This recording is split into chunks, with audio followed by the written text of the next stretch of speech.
নিজের স্বার্থে বা প্রয়োজনে সামান্য ভুল বোঝাবুঝি হলে সেই সম্পর্ক সংশোধন ছাড়াই রূপ নিচ্ছে বিচ্ছেদে। দিন দিনের সংখ্যা ভয়াবহতার দিকে যাচ্ছে। গবেষণায় দেখা গেছে নারীর চেয়ে পুরুষরাই বিয়ের পর বেশি সুবিধা ভোগ করেন।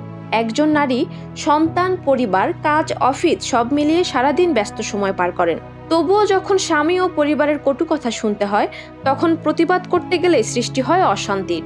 আর এই অশান্তি এড়াতেই বিচ্ছেদের আবেদন করছেন নারীরা। নারীদের তালাক দেওয়ার হার পুরুষের চেয়ে অনেক বেশি।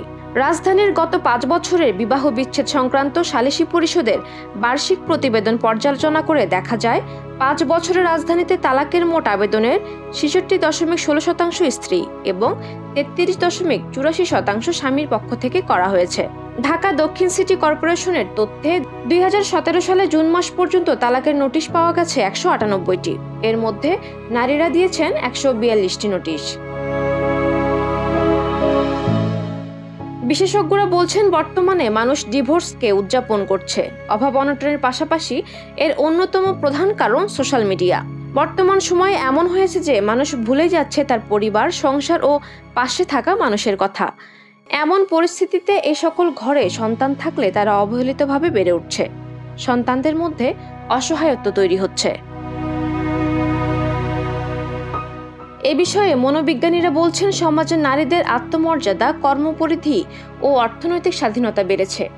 পারিবারিক বন্ধনের চেয়ে তারা পেশাকে গুরুত্ব দিচ্ছেন। তারা স্বামীর উপর ভরসা করতে চান না। এই অবস্থায় পরিবারের সমস্যা তৈরি হলে তারা বিবাহ বিচ্ছেদের দিকে যাচ্ছেন। তবে উচ্চ ও নিম্নবিত্ত পরিবারে এই বিচ্ছেদের হার অনেক বেশি।